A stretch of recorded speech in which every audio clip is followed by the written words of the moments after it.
we say for opening government, it is much better that we push for economic changes for South Korea, not only because this elevates South Korea's GDP and bring more stable trade partners in the global community, but also how this helps South Korea to protect itself from the nuclear threat or from any form of military threat coming from North Korea. And lastly, how this leads to better communication for between South Korea and North Korea, and why that's a good thing for South Korean citizens. But before that, several clarification and definition on the stance that we want to take. So as an active motion, we think this debate is asked for what is good for South Korea instead of a purpose of dismantling the threat of North Korea. Though we say that from time to time we do think this overlaps with one another, but the primary goal of our side as a government side is to ask what is the best interest of South Korea. And second of all, on our outside of the house, we mean that all kinds of economic ties that South Korea can have to increase with North Korea. This means that lower tariffs or lower taxes in trade between North Korea and South Korea. This can also happen in a severe severe increase of its trade opportunities with North Korea. Notice that what happens on our outside, that we are going to increase our the cross-border economic cooperation with North Korea. This does not necessarily mean that we're going to necessarily abandon certain form of trade opportunities with the other trade partners in the rest of the world. That's basically the model that we want to take. Before I move on, I'll take one from CEO. Yeah, given that North Korea is experiencing the worst famine it has in the past 40 years, what trade cooperation will be beneficial for South Korea? That I will later illustrate that in my argumentation. So if I don't have anything on my model, I'll move on with my constructive speech. 3, 2, 1. Okay. So first constructive. The first point that we want to answer is exactly that POI, why this is economically beneficial for South Korea. First of all, we think this allows South Korea to have a stable trade partners with North Korea, stable trade partnership with North Korea. The reason why we think this is possible is because despite all the trade partners South Korea has in the global community, we think it's in and of itself a beneficial thing that you have a trade partner right near its border with an overwhelming majority of citizens who have family in another country, want to enjoy all those kind of technological advances and all those kind of advanced products produced by South Korea. We do think from a certain extent, even though it's a planned economy for the survival of the Kim family in North Korea, we don't think this dictatorship is in and of itself not caring about its people at all. From time to time, we see North Korea are actively developing its military, its economy for the welfare of its own people instead of trying to attack the US all the time. This do speaks a volume. We do think when North Korea approach this strongman dictatorship with a sincerity in economic trade, we do think this brings more trade deal. Even if this is going to be encountered with certain form of disadvantages in trade, we still think this is a good thing. Why that? Because first of all, we don't think that's likely to happen because we do think North Korean market, due to its lack in economic development, offers to be a trade partner that can take care of most of the semi-products South Korea cannot sell to other major trade partners like the US or like Russia. We do think North Korea, out of its economic capacity and out of its willingness to accept South Korea products, this makes a lot of sense for North Korea to accept it and make sure that those products can be taken care of for South Korea. Second of all, even if it is going to cause a certain form of economic deficit for South Korea, we don't think from the larger picture this is going to harm South Korea that much, and we are going to argue that this is even going to benefit South Korea. Why is that? Is because first of all, we think when South Korea is making such kind of move of approaching North Korea with better willingness to trade with North Korea, to be friendly to North Korea, this makes a lot of sense for North Korea's partners and supporters, for example, the countries like China, countries like Russia, to approach South Korea and offer it better trade benefits and trade opportunities. Notice the fact that even though South Korea is a friend of US, not exactly a high friend of China, China still remains the largest trade partner with South Korea in the world. This means that when China as an international actor and Russia is wanting to push for better peace instead of conflicts within the Korea Peninsula, we do think that under outside of the house we allow for better chances for China and Russia to offer to South Korea even better trade deals and even better trade opportunities for South Korea to have better economic development. Second of all, we don't think this is going to lead to hostile trade attitudes from the countries of the United States. Why that the case is, first of all, we also think that for the U.S. government right now, the Biden administration do want peaceful communication happening in the Korean Peninsula instead of constant possibility of potential conflicts. Why that the case is because for starters, U.S. has already been worrying about its current status quo within the country of COVID-19 and also with its conflict in the Middle East, and also you need to constantly worry about the potential threats from China and Russia. With a stable situation within the Korea Peninsula, make sure that U.S. is able to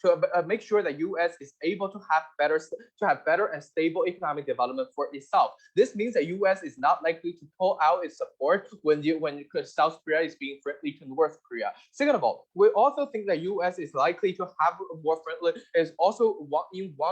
friendly communication happening between the two countries, because when South Korea products is overwhelmingly flowing into North Korea, this not only means that North Korea will be using an overwhelming majority of South Korean products, but also make sure that North Korean citizens get to know better about South Korean economy, in its culture, in its people, in everything it believes. When you look at those semiconductors and all those kind of memory chips and everything, bringing advancement for its own society, this is good for the U.S. When the U.S. is seeing such kind of communication, is making sure peaceful communication can happen. Partner will further explain why those peaceful communication is a good thing and why that leads to better social security and not just economic benefits, but also more social security and better communication within the peninsula. Very proud to propose. Thank the speaker for their very fine speech. I'd now like to call in the leader of opposition to begin the case for the opposition bench. Here. Hello, am I well audible? Yes, you are. Okay, just for a second, please. I'll get my timer ready.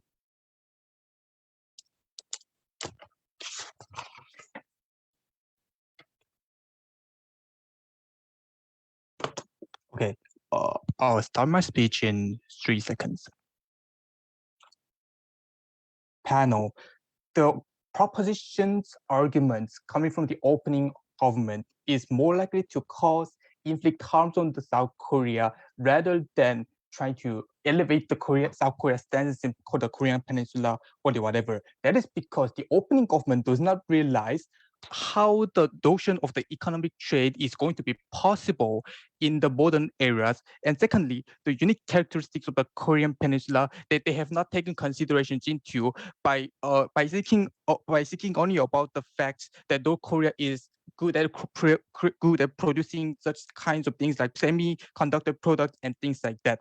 So in the opening opposition, we are going to prove to you why this motion is more likely to be causing harms, most likely to be causing harm to South Korea.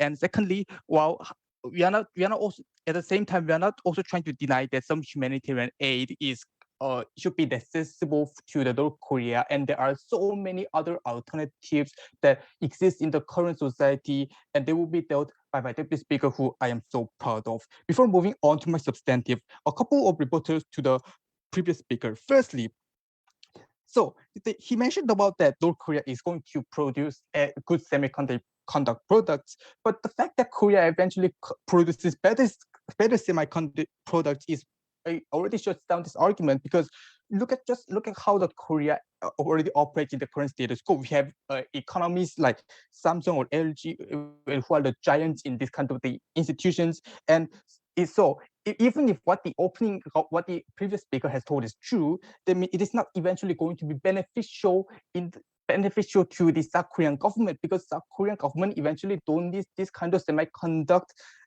products, because we already are producing better like technologies in order to replace those kind of technologies in the long run. And secondly, so why would nations like China, who are like so-called the allies of the North Korea, would eventually approach to South Korea to talk about, to intervene, to make the better relationship between North Korea and the South Korea. Though they are not going to do that uh, because because allies like whether who is like China or Japan or United States do not eventually want South Korea and North Korea to eventually come closer together and reunification each other, because they will create more, or they will be like, that means that South Korea's powers are going to be more rising in the long run, that they do not want those kind of situations because they are so-called rivalries in the North Korean, in the Northeast Asia. So moving on to my substantives, and before moving on to my substantives, let us note about what is exactly happening in the status quo. So we think that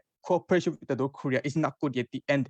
Why is this true? Because South Korea eventually has much larger giant partners like Japan, or who we are having FTA with, and also United States. When we consider the objective of the economic trade, it is to get more diverse markets and more diverse products and maintain the partnership between this nation and nation A and nation B in the long run, but that is not going to happen with the North Korea, considering the situation itself. And secondly, the economic cooperation itself needs lots of resources, right?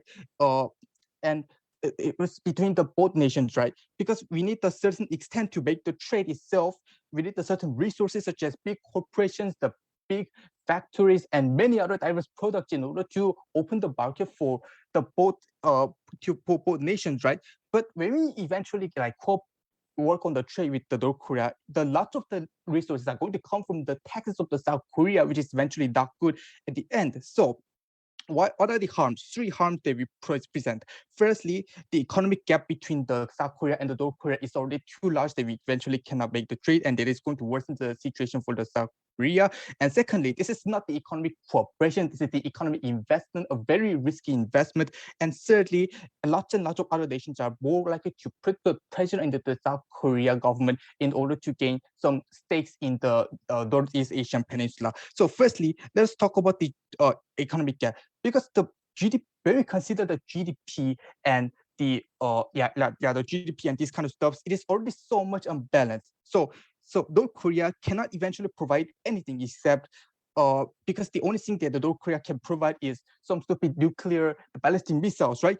But that is eventually not, like, even if the North Korea try to utilize this kind of nuclear weapons to the economic cooperation to South Korea, that is not eventually beneficial for the South Korea as well, because South Korean government military is already more stronger than the North Korean military, for those of you who don't know. So when we consider these kind of capabilities of the North Korea economy itself and the capabilities that this rogue nation can produce, it is going, which is the worst in the planet, the money itself wouldn't also go to like the economic trade.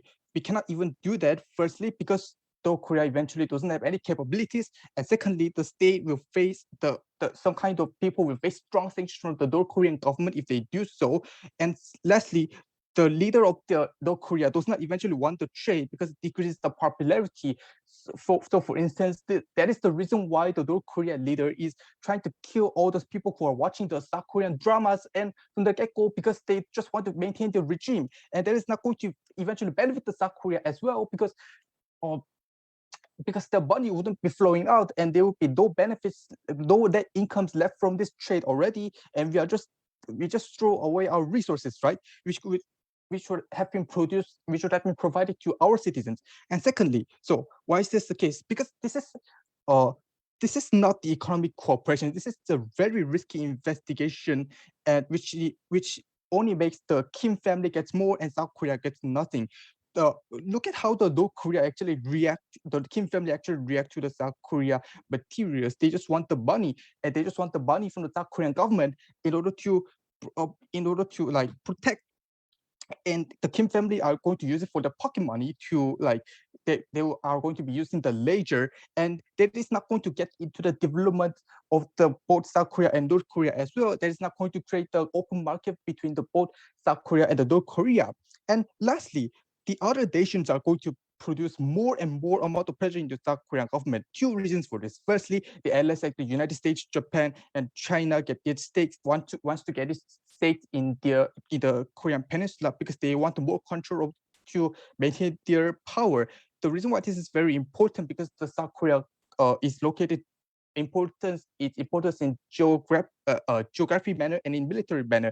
And secondly, they want to prevent the North Korea and South Korea to pressure by using the international organization because they don't eventually want to get them together to work more cooperatively, because it is going to create the power of the South Korea is going to be much larger if that happens. So that is the reason why they want to use international organizations to stop this from happening.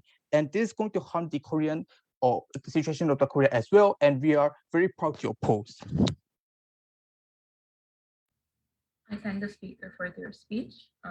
Please keep in mind that I'm leaving timestamps in the chat for first, sixth, and seventh minute. Try to wrap up your speech by 7 minutes, 15 seconds. I'd now like to call in the Deputy Prime Minister to continue the case for the government side. Here. Testing, am I audible? Yes, you are.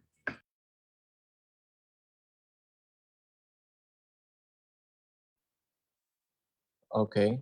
So before I start, I want to say that I wish the POI was raised in the chat box. Please do not verbally interrupt me.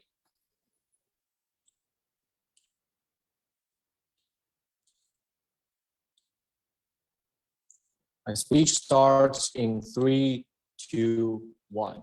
Judge, we think the biggest problem that's happening in OO is that they do not recognize the fact that North Korea right now is already a rising economic entity that requires a lot of import of goods. And we also think that they have this kind of potential to have economic cooperation with South Korea. And even if what they say is also not true, in my speech will further provide why this action of trying to start economic cooperation simply being interpreted. I'm really sorry, Speaker. As a nice gesture, will still have a lot of political impacts, beneficial political impacts on South Korea at the end of the day. But for that, several question rebuttals to the previous speaker. So the first thing I want to note is that they say a lot, they explain a lot why it is not feasible for us to have economic cooperation with North Korea. Hello, I'm saying that. Hi, yeah, your voice is unstable. It keeps cutting in and chat out. Box. Am I dropping out? Hello? Yes, you are. Yes, you are, and I think you can't. I have some problem with my with my iPad. So right now I'm speaking to my partner's from a computer. Is that okay? Hello? Hello? I think my Hi, VPN. yes. I have a full VPN, so there is delay, a heavy delay in sound. Can you hear me So now? you are speaking. So you actually hear me speaking like 10 seconds ago. It's Carl's speech, right? Carl, can you hear me? Hello? Can you hear me now? Hello, can you hear me now? Yeah, I can hear you, but can you hear us?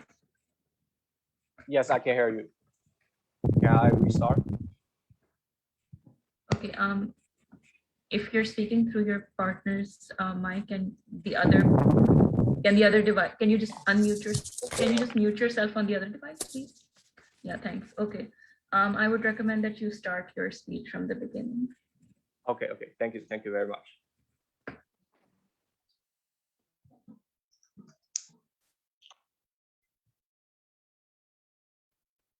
My speech will start in 3, 2, 1.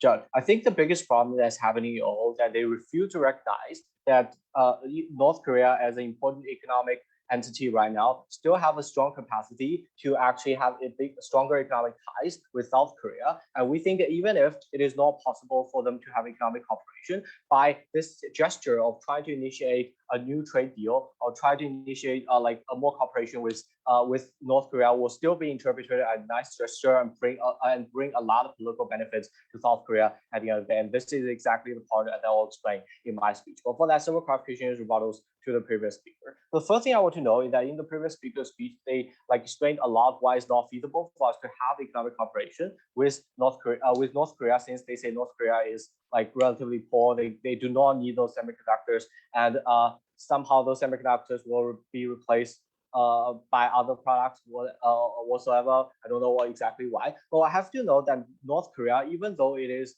like a relatively, it's exactly a planned economy, that they do not have a free market whatsoever, but it's still important that those people are actually living a status that they require a lot of smart devices. They do have a lot of like basic products that they need being provided domestically, but they need a lot of those forms of smart devices such as phones and computers, and that's all the things that are made of very important semiconductors that is actually produced in South Korea. At the end of the day, we think there is a heavy dependence and heavy like reliance on this kind of products if they actually initiate economic negotiation at the end of the day. And even if it is not true that North Korea can have economic cooperation with South Korea, we think that also my partner exclusively point out there's also a higher opportunity of bigger cooperation and more beneficial cooperation with China. The reason why China is not having a very relatively friend relationship with South Korea, because South Korea in the past has been showing very strong man attitude towards North Korea, and there is a high likelihood of conflict in the future. And like China is not willing to see that, and China use a lot of things such as certain levels of trade war embargoes in South Korea, etc. And that's all things that South Korea don't want to see if they are being able to initiate a bigger cooperation with North Korea, even not at the level that they can have a massive trade. We're still showing a nice gesture to China, saying that okay, we are willing to let the situation in the Korea Peninsula to cool down so that we can have more cooperation. It is also beneficial to South Korea to have more trade with China. At the end of the day, they need to respond in that. And second thing they note, second thing I want to know is that they explain a lot why it caused a bad reputation on the country of North Korea. They were seen as someone who is making trade or making a cooperation with the enemy, and they will not be able to use international organizations to try to sanction North Korea at the end of the day. I just want to say one thing, because in the status quo, it is true that a lot of international organizations are sanctioned, like North Korea, actually try to make its life and its citizens' life worse, but it only gives those like the King family more excuse to say that the outside world is hating us. The outside world is actually trying to destroy our country. That's why we need to unite together, and that's why they are so evil, and we need to stay in our own political structure at the end of the day. This gives them the excuse to further push for their political benefits rather than dismantling their political structure and push for democracy at the end of the day. We think that's a more like nice gesture and more a smooth cooperation with them would be able to break this kind of stereotype that are already existing, this propaganda that are already existing in the eyes of North Korea citizens, that the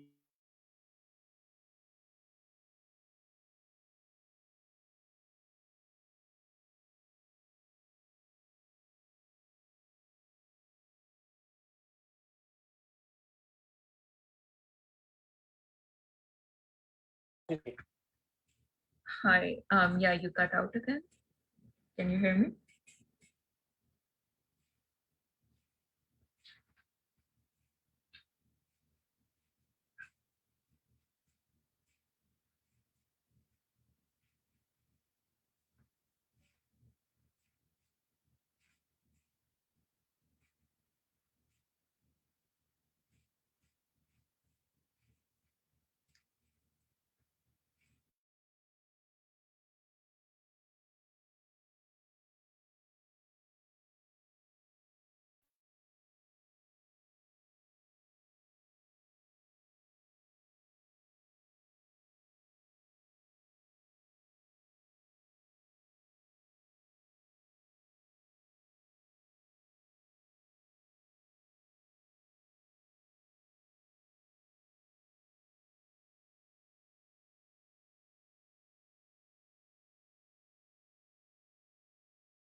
Testing, is this device available?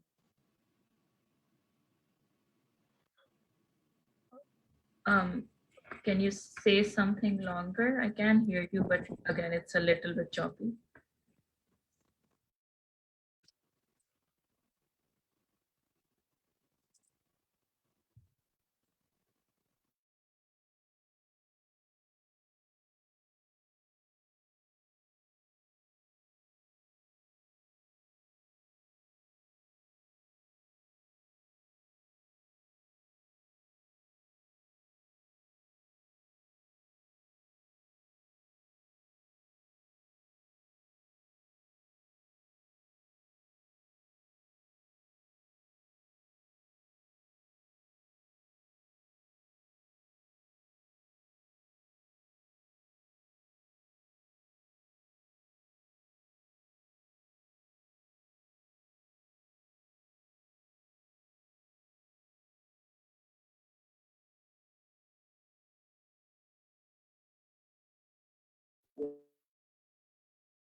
Hello?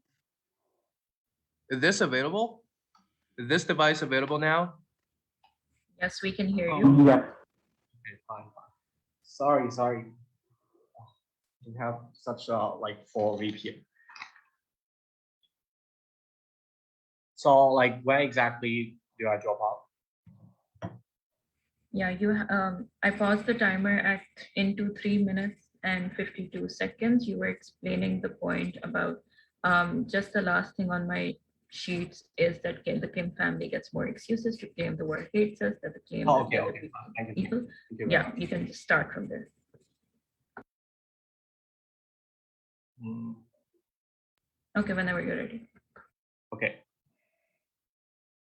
We think that this is exactly the moment that they get to actually say that it's exactly because Western countries are treating us like they are evil countries. That's why they being able to use all these things and forget that to further secure the position at the end of it. And I will further explain in my constructive speech why we are more likely to push for more democratic process and protection of minorities on our side later. But moving on to my first constructives, that is about the interest of the citizens in South Korea. We have to recognize that in South Korea, there are a lot of people who wish to go to North Korea to meet their former family members who is currently old, who have to and those are the people who have to flee North Korea once the war actually started at the end of the day. We think that these are a very important thing for these people, and they even want to go back to their hometown once the place that they are forced to flee after the war at the end of the day. And that is very important thing and this kind of emotional bond that they want to build again with their family, with their former families or former hometowns at the end of the day. We think that it's very important that under our house, once we have this kind of negotiation with North Korea, they are more likely to interpret it as a nice gesture rather than a declaration of like hostility or declaration of very hostile attitudes at the end of the day. And that makes it this kind of transition, like more smooth transition of like citizens possible on the RSF house at the end of the day. Yes, what's your point?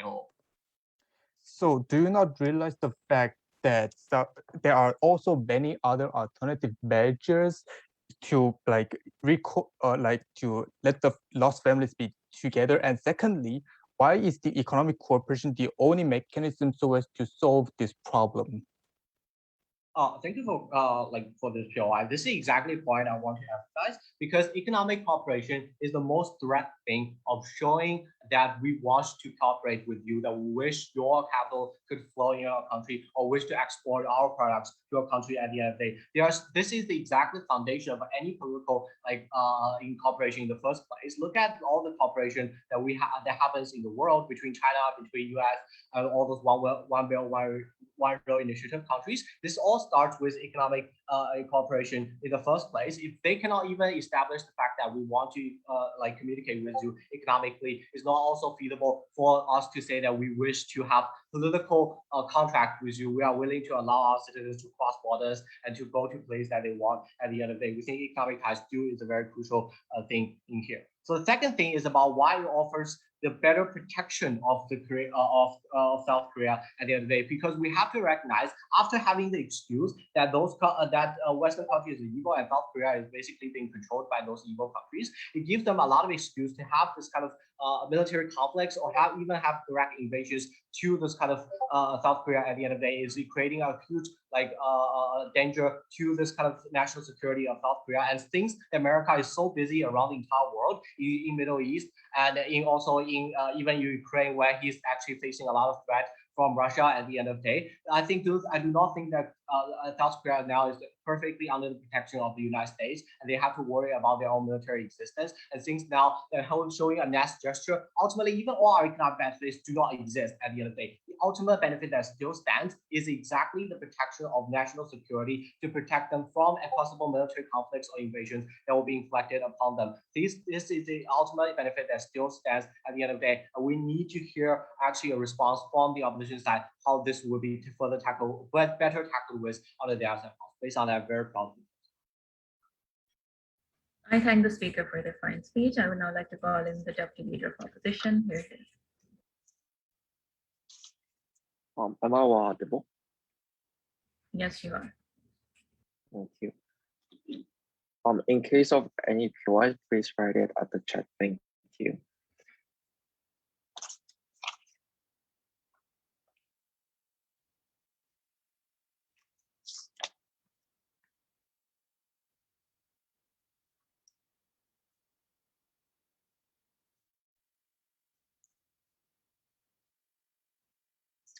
All right.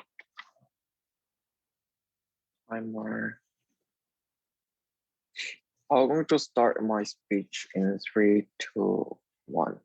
So at the very end of the OG speech, we cannot hear exactly how economic cooperation is really the key or best options that two countries have to opt, right?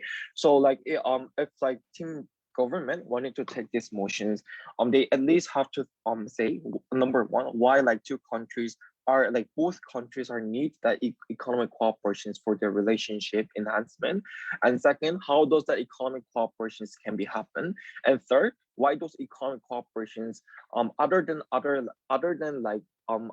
measurement can be the best way to enhance the relationship between South and North Korea, right? So all the things that can come from OG is that based on the premises, right? Because North Korea is inefficient with smart devices, and South Korea has a lot of technologies, and on that both countries can exchange those kind of commodities, and a lot of international bodies and countries are wanted a unification of both South and North Korea. We think that is not true. We have to think about more deeper analysis, how exactly the mechanism between two countries, especially in the area of economy, is happen, right? So as a deputy, I like to talk about mainly two things. So number one, specifically, I like to more specify how these economic cooperations is being more economic investment or something like donations, and how it is not be likely, how it is not more likely not how it is not more likely not happen in terms of international barriers and pressure or something like allies. And second, I like to talk about we like to introduce alternatives that are able to make the situation better, and how it makes those makes the situation in more proper way better than economic cooperation. So basically as in South Korean people, actually we including me myself, peers around me always say we need we need unification between North and South Korea. We need to make people separated between two countries have to meet each other because they're family. We are one nations, and we have to be gathered all together. But since our life is very hard, and we do not expect we even cannot expect tomorrow really well-being. We once the government announced that we have government have to earn more taxes. Government will collect more taxes and going to help North Korea, right? So why? Number one, it is a like conducting taxes and like the imbalanced cooperation, right? So we think like as our like leader of the opposition have been clearly mentioned, the like gap between like GDP is clearly like obvious between South and North Korea, right? So since like if South Korea wanted to like sell so kind of like commodities to North Korea and take some kind of resources from North Korea, at least North Korea needs at minimum level of like economic power to do so, right? But we think it is not really realistically not happen or like less be in portion, right?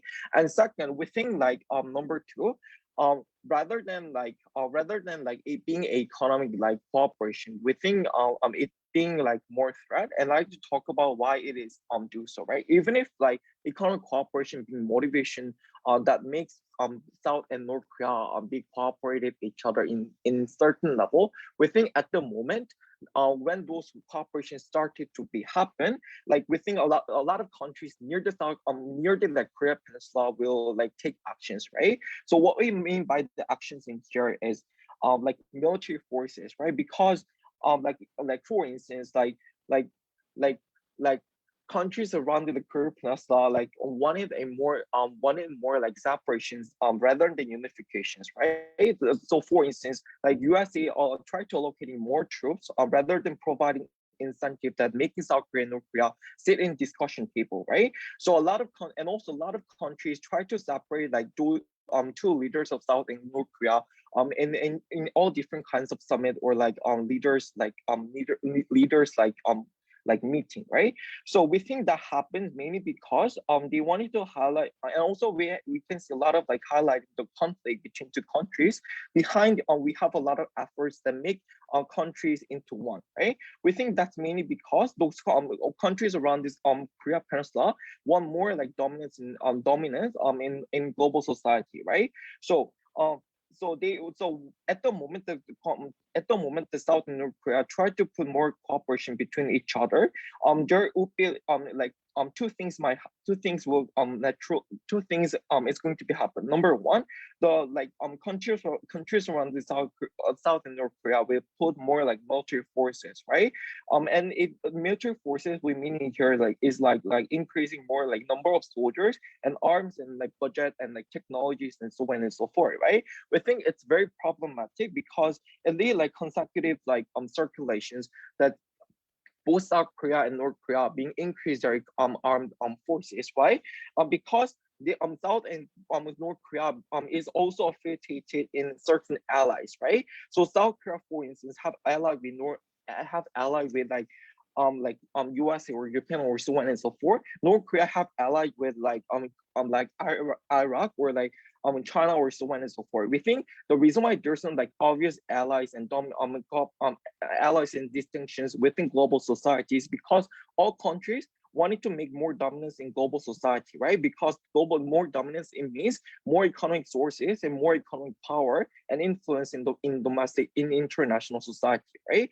So because of that mechanisms, we think it is more likely that there's an uncertainty, even if the cooperations might happen. We think like successive like actions will like being a obstacles that actually make two countries being cooperated each other, right? So and also we think like we like to introduce more alternatives. We think rather than have like economic cooperations, we think first we have to show we have to take another like measure such as like making participating two leaders in like Olympics, right? Or like cultural exchange. We think it is more better because it makes it is more efficiently show the general public that not only South Korea but also North Korea like introduce and coming together and work together, right? It being increased more sympathy, it being increased more understanding that two countries are actually working together, right? We think rather than have take actions, we think first we have to increase the credibility and we have to put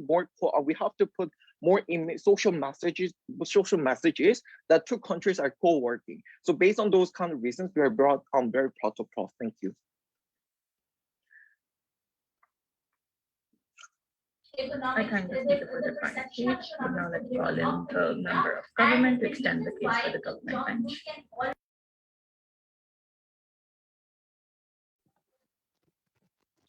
All right, can you hear me?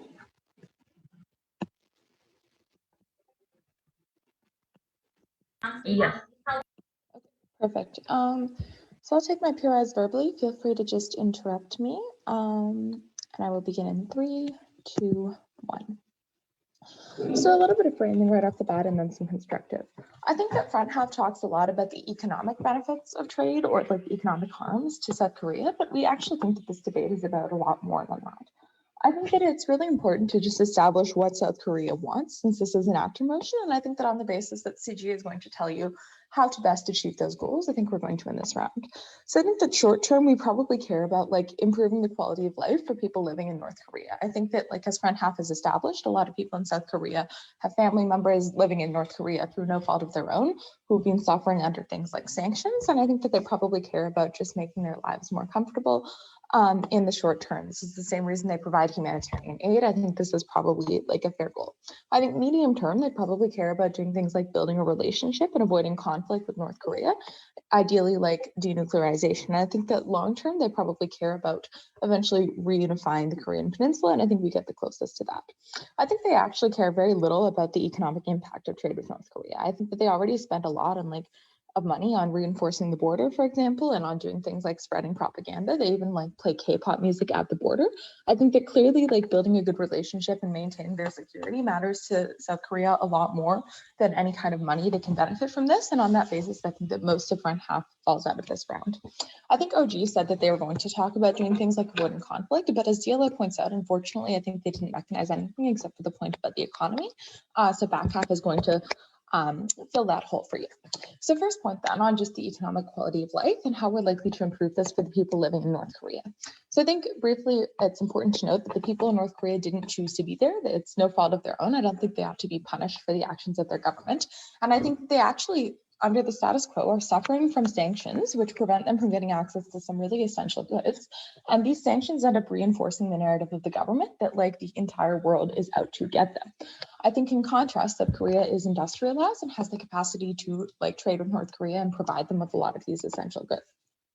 We think, first of all, just having this trade means that like goods produced in South Korea, as well as like goods produced abroad that are traded through South Korea, are likely to become available to people living in North Korea, which means that they get access to higher quality products at a lower price. When supply goes up and demand remains the same, prices have a tendency to go down, which we think is what's going to happen, which means more people can access things like nutritious food and clothing, which is going to just vastly improve their quality of life.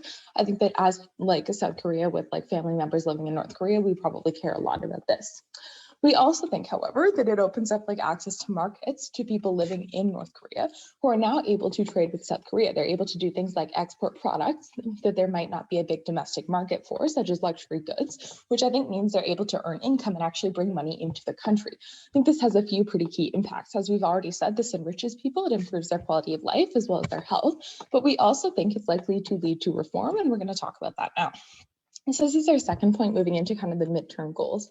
I think opening government argues that we're going to get de-escalation because this shows that we want to cooperate, but I think we're going to give you a much better map, and we're going to explain to you why we actually produce economic incentives for cooperation. I think that what happens is under the status quo, North Korea is isolated from the world, and we have not actually gotten any reforms, right? The talks with Trump were symbolic at best. After them, North Korea just went back to their old ways and broke a lot of commitments. We don't think anything important has actually happened. Isolationist policies have failed. I think, however, under the status quo, the North Korean government is able to use nationalism to actually reinforce their rule, because they're able to say, look, all these other countries are out to get you. They don't even want to trade. They won't even give you access to basic food. Like, the only way that you can have a successful life is to stick with the government and to support it. I think that at the point at which South Korea offers to trade with North Korea, it begins to challenge that narrative and undermine the government. Beyond that, however, I think you're able to achieve change through economic cooperation. I think that, first of all, at the point at which people now have access to goods that were previously sanctioned, that they previously did not have access to, that are going to vastly improve their quality of life, I think they're going to be quite happy with that situation. And I think they're going to want it to continue. I think at that point then, the vast majority of the population is going to support increased economic cooperation with South Korea, and they're going to put a lot of pressure on the government to continue it. I think that, yes, it is an authoritarian regime, but at the point at which 90% of your citizens feel one way, I think that that does have to be listened to. And at the risk of things like revolt, especially now that they know that like their neighbor to the south is like willing to trade with them and willing to accept them, I think the North Korean government is going to face a lot of pressure to cooperate and to eventually like work towards things like reunification.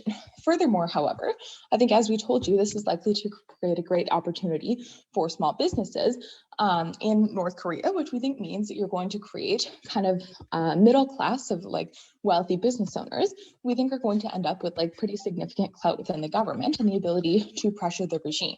They're going to pressure them to pursue things like free trade and increased economic cooperation, as well as increased transparency, which we think is incredibly important.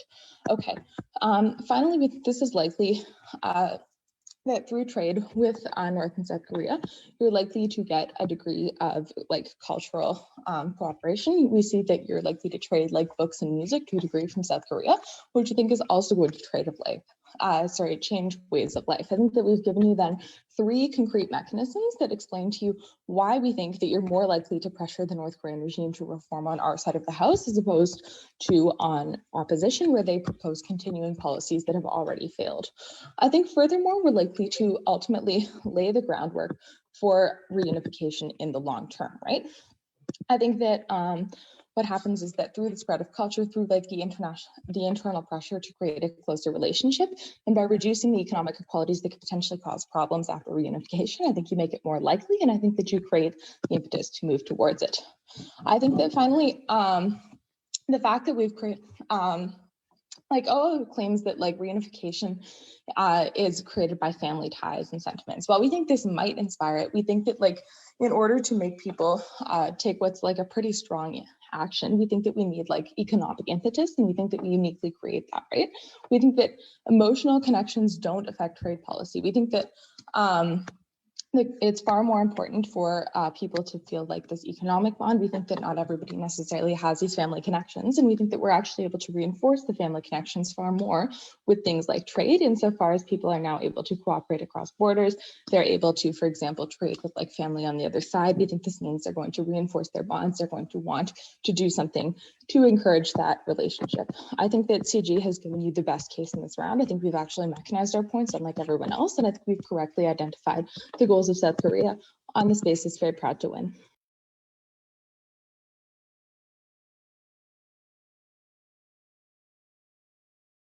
I thank the speaker for the very fine speech. I would now like to call in the member of opposition to extend the case for the opposition bench. Here.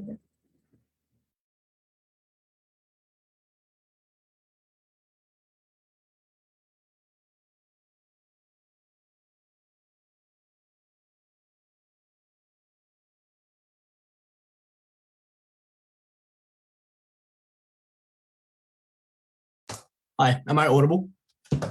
Yes, you are. Okay, just give me 1 second, I'll start.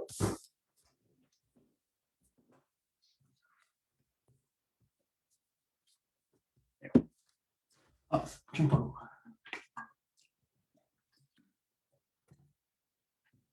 Opening opposition beats opening government because they correctly point out that South Korea gains virtually nothing from trading with the state in the midst of its worst famine in recent memory. They fail, however, to point to any significant harm other than perhaps some GDP loss for South Korea, which is unimpacted, and it's unclear as to why this is important given that the vast majority of countries often operate on deficit. The frame at closing opposition is simple. The first thing we're going to do is we're going to take OG at their best, which OO never does, and explain why harm much bigger than GDP deficit occurs. Secondly, we're going to explain why this policy is likely to fail better than OO did, and why it empowers North Korea to have leveraged power over South Korea. And thirdly, noting that this extension inadvertently deals with closing government, given that their case is entirely contingent on North Korean people benefiting from this policy, which I will show that they don't. And additionally, this policy hurts South Korean people on the ground, even if it benefits North Koreans. And we would say that South Korea has more of an incentive and more of an obligation to its own people than to North Koreans. On the first point of extension, why in OG's best case, and we accept that South Korea can benefit from significant trade with North Korea, this does 2 things. Firstly, it angers China, and secondly, that it makes North Korea uncontrollable in the future. On China, the first thing we need to note note here is that China will be upset at South Korea for trading more with North Korea than it did previously. There are two reasons for why this is true. The first is that China currently maintains a monopoly over rare earth minerals in North Korea and has benefited enormously from that monopoly insofar as it uses it for a large portion of its manufacturing. The second reason is about international politics, which is to say that currently it has a massive amount of leverage over the US by being North Korea's greatest trade partner. At the moment, China has gotten massive benefits for stopping its sale of nuclear materials to North Korea from the US. By leveraging the fact that it trades with North Korea. These benefits look like, for example, 1, less tariff on Chinese exports, 2, access to discounted US oil, 3, ability to control US presence in Japan and South Korea, which poses a threat to China's sovereignty, and 4, it has the ability to dictate North Korea and US agreements in the future in order to maintain a trade monopoly. That means then that China very much is vested in maintaining a monopoly over North Korea.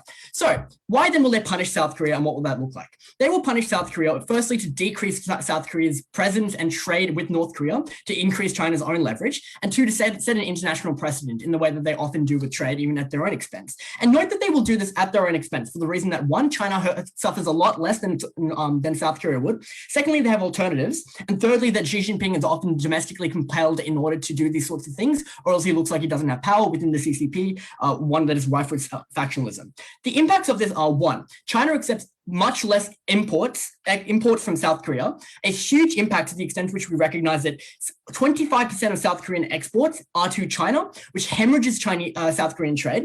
Secondly, this looks like a decreased export of manufacturing goods to South Korea, to the extent to which 30% of South Korea's GDP is made up of chaebols like South Korea or LG, and those countries now lose where they manufacture their goods. That is a massive harm to South Korean industry. This harm is enormous because it shows a massive economic harm that is guaranteed to come about because you anger China and you make China lose massive amounts of diplomatic presence and power against the US and its own economic interests. Second part of this first point of extension is that this means that North Korea is likely to be enticed in order, like China is likely to sell North Korea nuclear weapons to abandon trade with South Korea. Note that North Korea will take this for a couple of reasons. The first is that they have no alternative means of securing nuclear weapons other than through China, given that the rest of the world does not trade nuclear weapons with them. Secondly, this ensures that they have longer-term stability with China, who is their largest trade partner, than South Korea. And to the extent to which China then leverages that power over North Korea in order to push them away from South Korea, the impacts there are still the same as what I presented earlier, in that there are massive harms to South Korean exports to China. Secondly, there are massive harms to South Korea's tech industry. And thirdly, North Korea has a much greater likelihood of becoming nuclearized, given that China is incentivized them to trade with them over South Korea by leveraging the fact that they will now trade nuclear weapons with them. The comparative, however, was one where China did not punish South Korea for acting in a way that defied its interests, and China maintained a monopoly over North Korea in a way that meant that those harms didn't eventuate. This extension was massive, because what it does is that it beats OG on their best case by showing a massive harm to South Korean economy and safety. It shows a massive harm compared to opening opposition's ambiguous financial loss. And it beats CG because even if you accept their whole principle, which is unproven, by the way, South Korea has a greater responsibility to its own people, and to the extent to which its GDP is likely to be compromised significantly, South Korea should probably act against this policy. Before I go on, I'll take a POI from Opening Gov. 3, 2, 1. Yes. Why don't you think Chinese government and CPC has an incentive to show to the rest of the world that North Korea is not its slave, but rather has also an incentive to join the liberal community of the world? But China has no incentive in North Korea joining the liberal community, to the extent to which China itself is an opponent to the liberalization of very, very many countries, right? Like China is an authoritarian state. Why would they want North Korea to become liberalized? But additionally, they have great degree of power in the fact that North Korea is authoritarian, given that they can interfere with its government processes and manufacture trade deals in a way that maintains that Chinese monopoly. That's a very silly premise. Second extension, why economic cooperation will not work.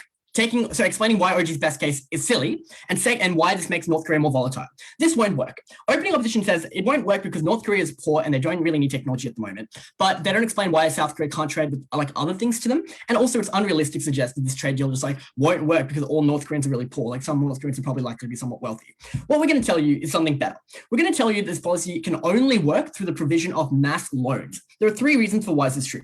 The first reason to note is that North Korea is currently going through the largest famine famine by virtue of COVID than it has in like the last 50 years. In a way that means that it has no access to exports and it has no way of really having a stable labor force. Secondly, there are no foreign reserves in the North Korean central bank or the North Korean bank or whatever it is, in such a way that means that they are unlikely to be able to buy exports from South Korea. Like the whole point of like trading with the country is to benefit, right? But if they can't buy your good, then you don't get anything out of that. And thirdly, that North Korea has no infrastructure for industry. That means then for this policy to work, it requires massive amounts of loans from South Korea. Why are these loans likely to be really bad? The first is that they're likely to be at a very discounted rate, in that North Korea probably can't afford anything otherwise, and they probably can't get loans from the IMF. The second thing is that there is likely to be no oversight on the way that these loans are spent. That means then, opening opposition's claim of North Korean aristocrats will get wealthier is probably true, but the more important claim that North Korea will likely use this money to pursue nuclear progress in the long term is even more true and even more harmful to South Korean safety. Why will they do this? Firstly, to maintain their sovereignty. Secondly, there's likely to be a great degree of Chinese pressure to do so in order to resist the West, in order to have a bulwark of like Chinese presence in a region of the world that's controlled largely by the US. The impact there is that North Korea nuclearizes even further and South Korea is less safe. We get North Korea to uniquely still maintain their ability to bargain with the rest of the world by not giving them a freebie. And that was the reason why closing opposition took this debate handily. I thank the speaker for that very fine speech. I'd now like to call in the the government whip to conclude the debate for the government bench.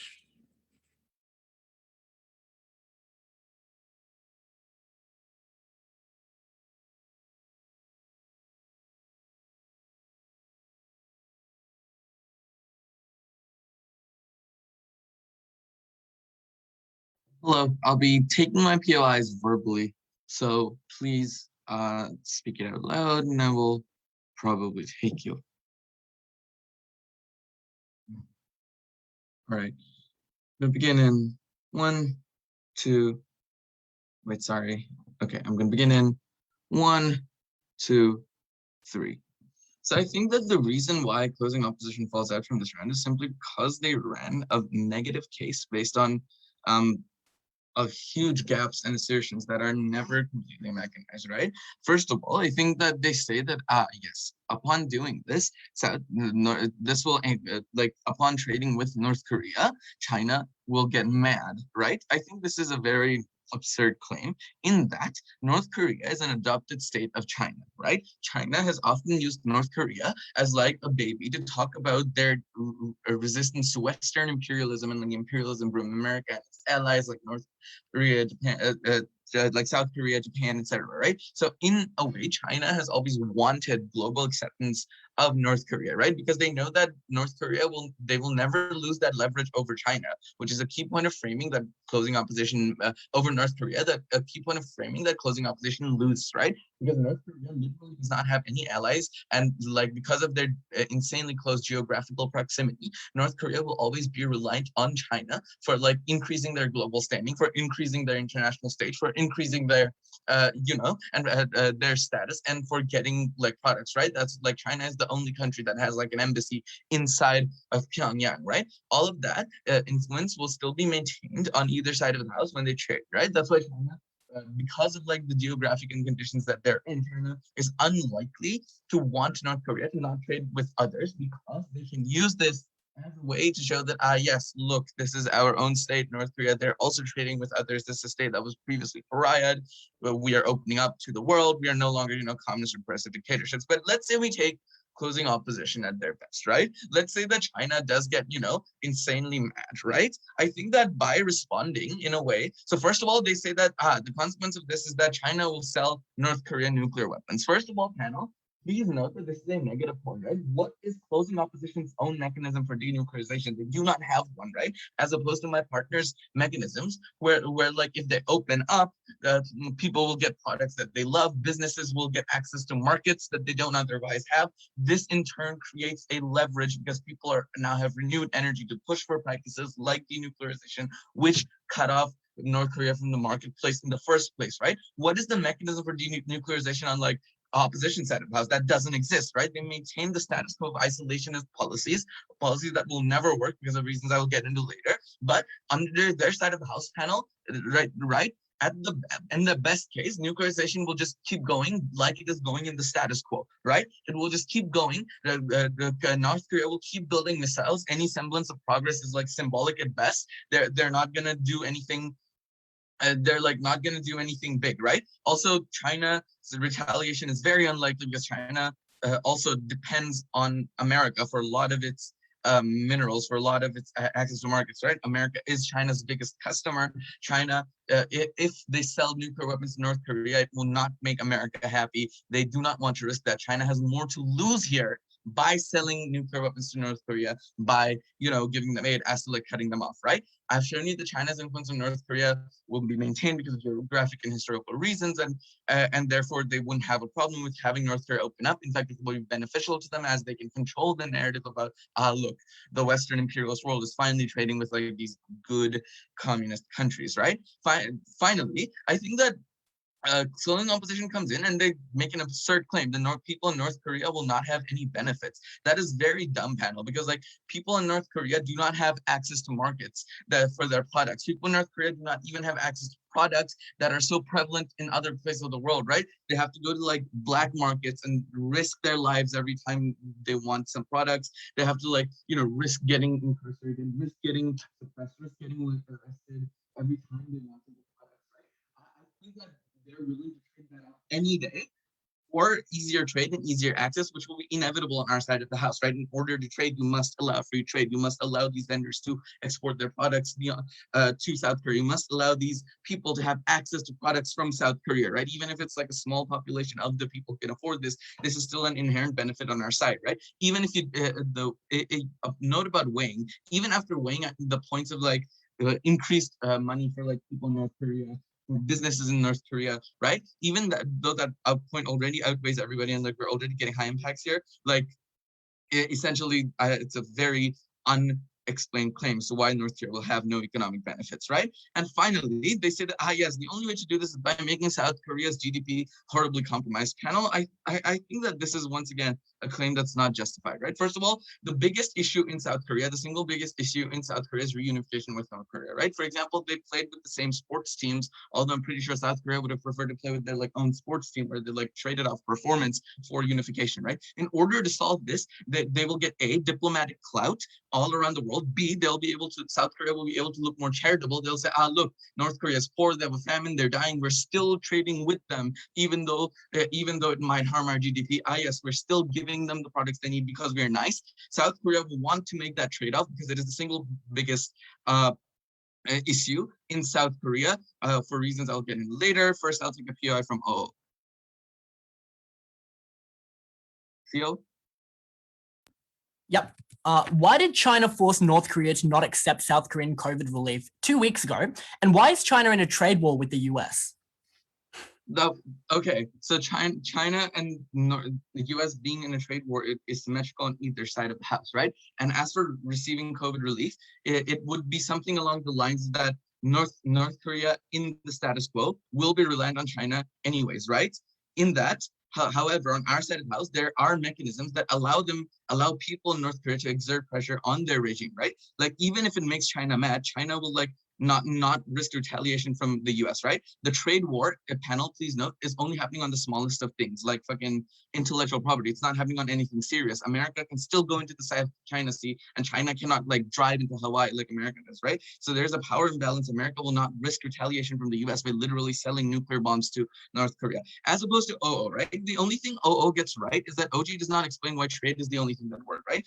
My partner tells you that by having financial benefits, like an impetus of like diplomatic clout and the impetus of like financial benefit is a greater motivator. Okay, why does South Korea care the most about solving this problem than others, right? Because panel, a lot of insecurity goes on in South Korea because of this, right? They have people who are like scared of this. There's mandatory drafts. There's like economic harms because of the ongoing war, right? All of that is something South Korea wants to get rid of. They want to get rid of the anxiety and they want the diplomatic clout. There are inherently more benefits on our side of the house. Never been prouder to propose. I thank the speaker for the fine speech. To conclude the debate, I would like to call in the opposition whip. Here.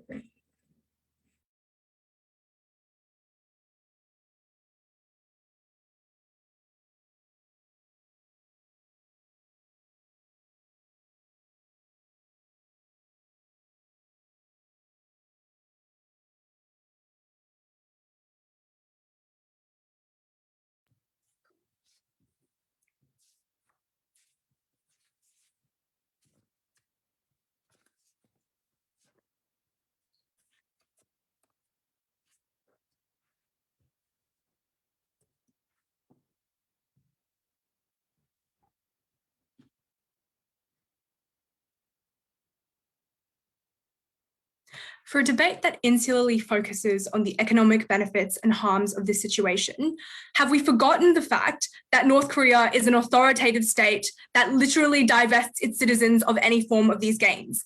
In the sense that that is true, every single one of their benefits is absolutely tiny. In return, we give you a situation in which China, just several weeks ago, made North Korea refuse its aid because of its monopoly on North Korea and the reason that this benefited its regional monopoly. That was the biggest harm in this debate, and our burden was not to show a benefit, but to show how massive and how damaging that harm was to South Korea. Firstly, on CG, despite claiming to escape from the economic focus of this debate, they absolutely fall into it. Their first claim is that this improves quality of life, and I think that this claim is absolutely ludicrous because it applies a free trade paradigm to North Korea. Panel, think about that for a minute, right? Firstly, there is no free market that enables people to export products or earn income or set up small businesses in a way that is not internally intertwined with the way that the North Korean state works. There is no way to literally operate any form of trade absent from the state. We are literally talking about the most despotic regime probably on the planet, right? Secondly, even if the benefit exists to some extent, recognize that this accrues to the regime. So the way that the regime is able to direct that economic benefit disproportionately divests its citizens of that benefit, which means that they are still starving and which means that they still don't have businesses or jobs, however they want to do it. But thirdly, even if you accept that it exists, it is clearly not significant because South Korea's interests are far more in relation to whether or not it will be hurt by actors such as China, whether or not its own interests will be threatened. It is likely to care far less about quality of life, but also about any form of economic gain for the same reason that OG falls down. So that benefit at best is almost non-existent. Also because of the fact that South Korea has countless other trading partners from which to benefit from economically in terms of the USA and the West. So at best, that benefit is minuscule. Then what is their better extension? They say that there is an incentive for cooperation to pressure North Korea to be better, but that also necessarily fails. And the reason that this fails is because their only mechanism for this is to state that a closer relationship exists, which is kind of an echo of opening government saying that showing a nice gesture will change the way that these states behave. But that does not actually show that there is any incentive or impetus for change, which is what we give you. Firstly, what does the status quo look like? The status quo is one in which North Korea does not have any incentive to change on better behavior, right? It has existing propaganda. It has decades of anti-Western sentiment, a strongman image that means it necessarily must preserve the anti-South Korea message of its leaders, and no active reason to continue to progress on the path of denuclearization, even if it does receive economic benefit. It does not do things just to be nice. It does things in response to situations of necessity. So secondly, the fact that you divest the way that these economic trade relations are working currently means that you sacrifice the leverage to the extent that any exists under the status quo, which is the comparative that DPAC gives you. DPAC tells you that giving loans to these countries and giving aid to these countries or economic benefits in any ways accrues to the regime in a way that means the regime controls every way in which that money is applied, right? And as DPAC tells you, that can be directed to things such as nuclearization, which clearly outweigh every single other harm in this debate, to the extent that North Korea wants to continue to nuclearize and continue to not refuse to externally engage. Thirdly, even if you accept that you are closer to some extent, it is far less important because that does not actively mean that the regime diverges, right? If you're in a situation of necessity, you amp up your trade with China. The only reason why North Korea chooses to externally engage is because it is in situations of famine, is because it necessarily needs exports in order to preserve the stability of its regime. So every action it takes must necessarily be tied to the interests of its own regime and not something that operates in a nicety vacuum. So what does this look like? It means that even if you accept that they are closer, whatever that means, it is far less important relative to the regime incentives that stay the same. It is also far less important to the harms to China that we bring you, the way in which they are likely to retaliate and the way in which they are likely to actively harm South Korea far more than North Korea's trading relations will give it benefits. So then what do OG say? OG says something very similar. They say that firstly, there are economically beneficial trade relationships, and then even if their deficit is beneficial, there is still China. So firstly, on the economic benefits, this is very much similar to why CG falls out of this debate, right? Because their only reason for this is demand, for example, the lens of people needing technology, but they do not prove capacity. They do not recognize, firstly, the status quo of famine, sanctions, no exports, ability of North Korea to be completely isolated from the outside world. But secondly, to the extent that economic benefits accrue true. And as we tell you in response to CG, oligarchy funnels this to the Kim administration and does not mean that anybody else is able to get that change. So these reasons are all mitigatory, and South Korea has far better options for economic benefits, such as the USA and the West. So that is always asymmetric. That is always worse for them. And as Deepak tells you, it is always far, far worse in terms of loans and the predatory nature of those. So this wipes out any claim of economic benefit that they have, but also their claim to a nice gesture means that you are able to set a precedent that North Korea does not actively have to change its behavior in order to receive economic gains from its neighbors, right? So the fact that you have set that precedent means that North Korea does not have any expectation of change in response to any of your incentives that you want to provide. Before I move on, I'll take a POI. Yeah, so China relies on far more rare earth minerals from the United States than from North Korea. Why do you think it would be prepared to sacrifice the United States as a trade partner in order to protect North Korea? All right, next, what do we give you? And this is in response to the POI. In the sense that China, and it's the reason why North Korea is important to it is not just because of rare earth minerals, right? And it's not because of any economic gain and all of the framing that everyone wants to do about how economically beneficial North Korea is, despite the fact that it is literally in a famine. What it actually means is that North Korea is essential to China's monopoly in the region. It is essential to opposition to the West in the region. It is essential to stand against the bulwark of South Korea and the military of the United States within that country that constantly threatens its borders. So China, and what Deepak tells you, Deepak flips everything that they give you about why China is a better option at OG by saying that China responds badly because of South Korean trade disruptions. It means that China wants to push out South Korea and the influence of the West by things like cutting down on trade with South Korea, which flips their benefit, and refusing to cooperate with South Korea and the United States in negotiation strategies in relation to North Korea. So we say that they are likely to behave badly because their incentive is to maintain regional monopoly. It does not matter that that asymmetry between the US exists. It is already in a trade war against the United States. And if you accept any benefit that accrues, our benefits are greater. So then, how do we weigh this? We say that firstly, we give you active harms of China's retaliation that look like active harms of trade that weigh against North Korea, because even if you accept economic benefit from North Korea, China is a far bigger trading partner of South Korea, so has the capacity to do far more harm. CG says that you want to hold North Korea up to the world, but note that there's no material benefit in this and no incentive to go away from the fact that you are actively a power against the United States. So top half is narrowly focused on economic harms, whereas we give you the way that this structurally changes. We give you the reason why retaliation is so much bigger, geopolitical, that transcends these economic harms and benefits. Very, very proud to oppose.